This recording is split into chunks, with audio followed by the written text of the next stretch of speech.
मासिक में प्रॉब्लम हो रहा, लगातार मासिक सही से नहीं आ रही, अशोक के बारे में बात करेंगे। अशोक के यानी जिन महिलाओं को कृमि का रोग है, कीड़े लगे हुए हैं, कि महिलाओं की संपूर्ण बीमारियों पे काम करती है। अब वो आर्तव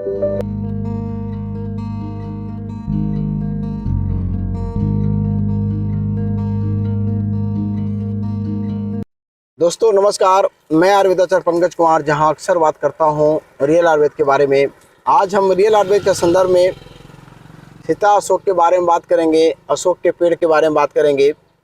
एक्चुअली भारत में दो तरह के अशोक के पेड़ जनरली पाए जाते हैं। एक कष्ट दारुक के नाम से हैं, उन्हें भी हम अशोक मान लेते हैं। दूसरी जो है सो सीता अशोक है।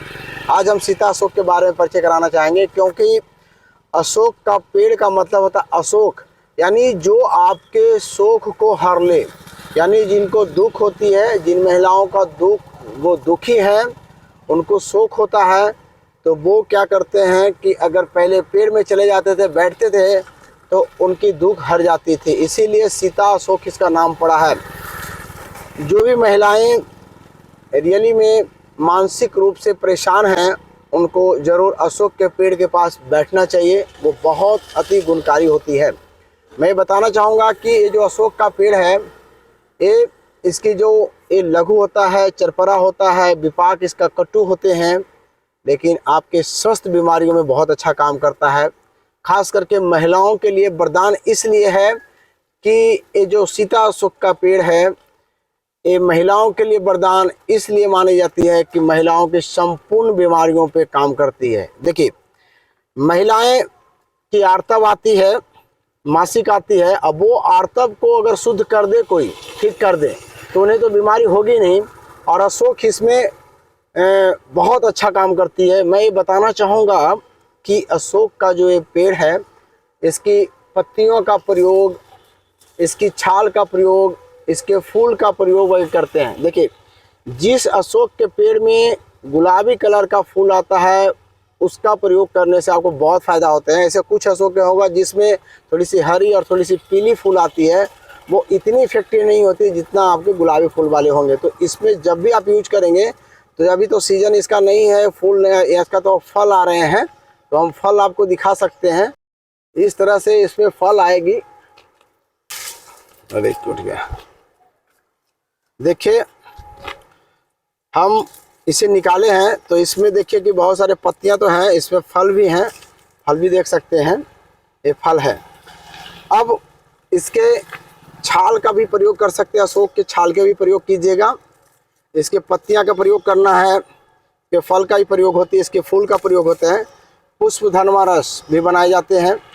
मैं ये बताना चाहूँगा कि ये जो अशोक है, अगर किन्हीं को मासिक में प्रॉब्लम हो रहा, लगातार मासिक सही से नहीं आ रही है, तो आप क्या करेंगे कि इसके छाल निकालेंगे। करीब करीब आप 25 से 30 ग्राम छाल को निकालिए, 4 कप पानी में उबाल के 1 कप बना करके आप सुबह शाम अगर पीते हैं, तो आपके मासिक जो प्रॉब्लम हो रही है लगातार, उसकी सॉल्यूशन मिल जाती है। क्योंकि ये आपके हार्मोन को भी बैलेंस कर देते हैं। इतना ही नहीं, आपके अंदर गांठ बन रही है, कोई तरह का स्वेलिंग हो रही है यूट्रस में, तो उन्हें भी ये ठीक करती है अशोक का पेड़। मैं ये बताना चाहूँगा कि बहुत सिंपल वे है आपको, कि जिन महिलाओं को हमेशा कुछ ना कुछ प्रॉब्लम रहती है मासिक के रिलेटेड, तो कुछ ना करें, पत्तियों को भी अगर 4 से 5 पत्तियों को डेली वो उबाल करके डेली बेसिस पे अगर वो पीते हैं कुछ दिन के लिए, तो देखिएगा बहुत अच्छा इफेक्ट रहता है। उसमें करना क्या है कि 4 से 5 पत्तियाँ लेनी है, थोड़ी सी उसमें मेथी, 2 से 3 पिंच मेथी लेनी है, और उसमें थोड़ी सी आप चाहे तो मिश्री मिला सकते हैं, और मिला करके फिर आप उसका प्रयोग कीजिए, या थोड़ी सी गुड़ का इस्तेमाल कीजिए। नहीं तो केवल मेथी और आप इसकी पत्तियों का भी उबाल के पिएंगे तो आपको फ़ायदा दिखेगा। जिन महिलाओं को लिकोरिया का समस्या हो रहा है, लिकोरिया की समस्या होता है और वो ठीक नहीं हो रहा है, तो आप क्या करें, आप ले सकते हैं फालसा की छाल आती है, फालसा की छाल आप ले लें 20 से 25 ग्राम, और अशोक की छाल ले लें 20 से 25 ग्राम, नीम की छाल ले लें 5 से 10 ग्राम, और पीपल की छाल ले लें 5 से 10 ग्राम। इन सभी को अच्छे से पीस करके और उसको पानी में डुबो दीजिए। डुबोने के बाद उसको फिर छान लीजिए, और छानने के बाद थोड़ी सी मिश्री मिला करके अगर आप लेते हैं, कुछ दिन ही लेंगे नियमित मात्रा से, तो आपके देखेंगे कि लिकोरिया ठीक हो जाते हैं। इतना ही नहीं, ये जो अशोक के पेड़ है महिलाओं को बुखार भी ठीक कर देती है। अगर आपकी बुखार की समस्या है तो आप इसके 2 से 3 पत्तियां ले लें और 1-2 हरसिंगार की पत्तियां लेकर के आप उसे उबाल लीजिए। 1 काली मिर्च के या 2 काली मिर्च की सहायता से आप उसको पीजिए, आप देखिए आपकी बुखार की समस्या चली जाती है।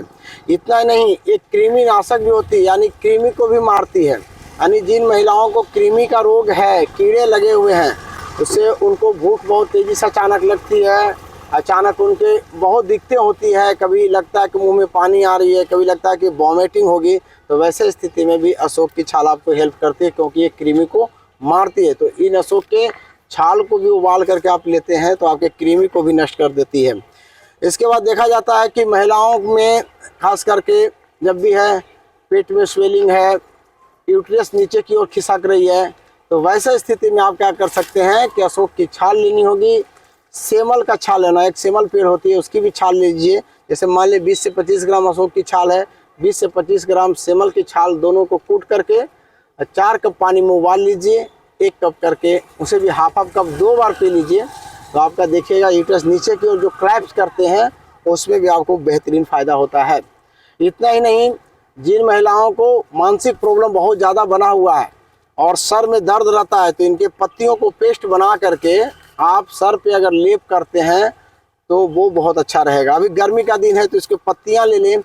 इसके बाद आप ले सकते हैं चंदन, और चंदन के साथ इनकी पत्तियों को पेस्ट बना करके सर पे थोड़ा सा, चाहे तो आप मेहंदी के पत्ते भी ले सकते हैं, तो मेहंदी के पत्ते, अशोक के पत्ते और थोड़ी सी चंदन को मेल्ट कर दें, पेस्ट बना दें और इसे सर पे अगर आप लगाते हैं, ऊपर से नॉर्मल पट्टी रख लेते हैं पानी का, तो देखिएगा बहुत जल्द आप ठीक होने लगते हैं, आपकी सर दर्द गायब हो जाती है। इतना ही नहीं, एक अशोक की और बहुत अच्छा विशेषता हम बताते हैं कि जहाँ पे सिस्ट वगैरह है, आपको सिस्ट है बनी हुई, चाहे तो फिलिपियन ट्यूब के अंदर कुछ बना हुआ है, या आपके ओवरी में सिस्ट बना हुआ है, या आपके यूट्रस में सिस्ट बना हुआ है, या वहाँ पे आपको बल्कि यूट्रस भी है, तो वैसे संपूर्ण बीमारियों में आप क्या कर सकते हैं, अशोक के पत्ते ले, कम से कम 6 से 7 पत्ते ले, कचनार के कुछ पत्ते ले, 5-6 पत्ते कचनार का ले, नीम के 4 से 5 पत्ता ले, इसे कड़ी पत्ता जिसको बोलते हैं मीठी नीम, उसके भी 5-6 पत्तियां ले करके इन सभी को आप उबालिए करीब 300 ml पानी में और 150 ml कर लीजिए। और 50-50 ml पानी अगर आप लेते हैं तो इससे आपके गांठों में बहुत बढ़िया इफेक्ट आएगा। 21 डेज आप पीने के बाद आप डायग्नोस करा सकते हैं, तो आप में गांठों में बहुत सुधार आएगी। मैं बताना चाहूँगा कि ऐसे संपूर्ण बहुत सारे इसका इलाज है अशोक का पेड़ का, और हमें अपने दैनिक जीवन में हमारे भारत में ऐसे बहुत सारे पेड़ पौधे हैं, लेकिन इसकी विशेषता, इसके गुण हम नहीं जानते हैं।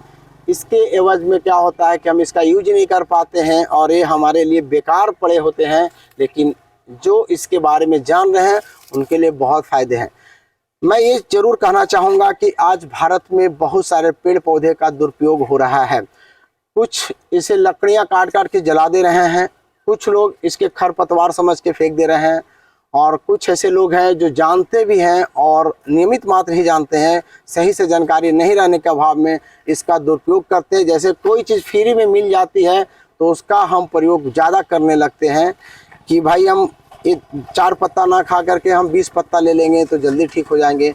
आज देखिए गिलोई हमारे भारत में बहुत कम दिखने को मिल रहा है। क्यों? क्योंकि इधर जब से कोविड आया तो गिलोई का इतना ज़्यादा लोग यूज किए, इतना ज़्यादा पिए कि लोग की लीवर पे इसकी साइड इफ़ेक्ट हो गए। कहा जाता है कि अति योग कर लिए। तो मैं सबको ये ज़रूर बताना चाहूँगा कि चीज़ें जानकारी की है ठीक है, लेकिन बड़ा सोच समझ के बड़ा ढंग से इसका प्रयोग करना है, ना कि आप इसको बढ़ा दें या बहुत ज़्यादा यूज करने लगे, जिससे क्या होगी आपके पेड़ पौधे भी नष्ट हो जाएंगे, आपकी बीमारी भी ठीक नहीं होगी। तो हमें ऐसा कार्य नहीं करना चाहता। जब मैं पहले देखता था कोविड के पहले तो बहुत सारे गिलोई दिखते थे, लेकिन आज गिलोई दिखती नहीं है क्योंकि सारे गिलोई के भारत के लोग उसको पी गए हैं। अब बताइए कि कोई भी मेडिसिन का प्रयोग करते हैं, औषधि का प्रयोग करते हैं, तो एक टाइम देना पड़ता है, एक लंबे टाइम जाना पड़ता है कि थोड़ा थोड़ा सींच करके, क्योंकि हमें ठीक करना होता है, खुद को सफाई नहीं करनी होती है कि भाई गए और अंदर साफ हो गया हम ठीक हो गए, नहीं, हमें ठीक करना होता है। तो जिस बीमारी को आने में 10 साल लगे उसे जाने में भी टाइम लगती है। तो हमें स्नेह स्नेह धीरे धीरे यूज करना चाहिए, पेड़ पौधों का यूज करना चाहिए, जिससे ये फलते फूलते भी रहेंगे और आप ठीक भी होते रहेंगे। लेकिन हम क्या करेंगे, अचानक एक बार गए पूरा काटा पूरा पिया, 2 दिन में चलो हम ठीक हो जाएंगे ठीक हो जाएंगे। तो इस तरह का नेचर नहीं रखना है पेड़ पौधे के से बर्ताव, क्योंकि भारत को कोई भी बचाएगा तो हमारे पेड़ पौधा हमारी वनस्पति ही बचा सकती है। दुख तो इस बात की होती है कि हम आज देखते हैं कि बहुत सारे ऐसे पेड़ जो हमेशा उग जाया करते थे, आज ऐसे ऐसे कीटनाशक और तमाम ऐसी दवाइयाँ की छिड़काव हो गई जिससे वो पेड़ पौधे नष्ट हो रहे हैं। तो आप ये मान के चलिए कि आपके बहुत सारे प्रजाति नष्ट हो जाएंगे। आप कहाँ से यूज कर पाएंगे, कहाँ से किडनी ठीक कर पाएंगे, कहाँ से लीवर ठीक कर पाएंगे, कहाँ से कैंसर ठीक कर पाएंगे। तो आज बहुत बड़ा ये दुख की बात है, क्योंकि हम जिस पेड़ को पहले देखते थे वो अब नष्ट होता दिख रहा है। तो ये बड़ा ही दुर्भाग्यपूर्ण है हमारे भारत के लिए, और हमें सबको समझना चाहिए पेड़ पौधे के कहीं भी कटाव हो, ऐसा कुछ हो तो उस पर हमें ज़रूर बोलना चाहिए कि आप इसको क्यों काट रहे हो, तमाम ऐसा चीज़, ताकि आप जितना से जितना हो सके लोकली प्रभाव करके आप इसे बचा सकते हैं। ये मेरा सबसे मैंने एक क्रांति के रूप में कह सकते हैं, या बचाव के रूप में कह सकते हैं, या ज्ञान के रूप में मैं ज़रूर ये कहना चाहूँगा कि ऐसा बर्ताव आपको होनी चाहिए, आपको टोकनी चाहिए। कोई जलावन के लिए काट रहा है, पता चला कि 1 या 2 पेट की रोटी के लिए पूरे पेड़ को समाप्त कर दे रहा है, जो बहुत लोगों को ठीक कर सकता है। तो हमें इन बातों को जानना चाहिए, और ख़ास करके मैं ये कहना चाहूँगा कि आप लोग रियल आयुर्वेद से जुड़िए। रियल आयुर्वेद से जुड़ने के बाद आपको इसकी बेनिफिशियल 10 गुना आपके लाइफ में बढ़ जाएगी, और निश्चित है कि फिर आप एक ज़रूर क्रांतिकारी बन जाएंगे। तो थैंक यू। मैं फिर दूसरे वीडियो के साथ मिलूँगा, जब तक के लिए नमस्कार।